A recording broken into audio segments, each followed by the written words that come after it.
Политический сезон в Кыргызстане бьет новые рекорды. Во-первых, по количеству кандидатов, их более 2000. Во-вторых, по участию политических блоков. Всего было зарегистрировано 14 партий. И вот еще один рекорд, правда, не такой приятный.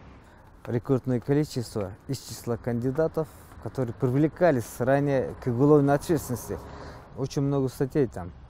Тяжкие преступления есть, покушение на убийство есть, хулиганство, нанесение телесных повреждений. Все есть там.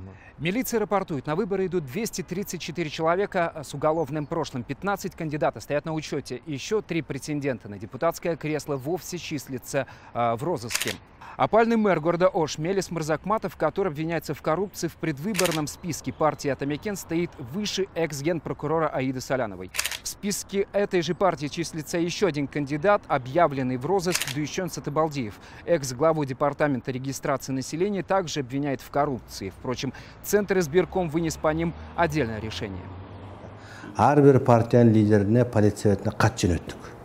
Информация о кандидатах, имеющих судимости за особо тяжкие преступления, направляется лидерам партий.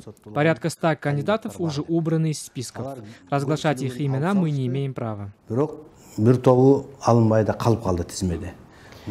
Бывшие уголовники есть и у социал-демократов. В их список попал даже криминальный авторитет Дильмурат Акбаралиев, известный в преступном мире как Дики.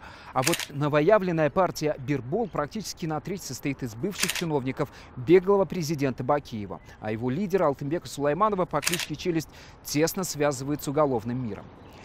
Безусловно, многие из черного списка официально считаются невиновными. Тем не менее, многие потенциальные законотворцы привлекались к ответственности по разным статьям, в том числе и за тяжкие преступления. Я же, в свою очередь, отмечу, что выборы в парламент пройдут уже меньше, чем через месяц, 4 октября.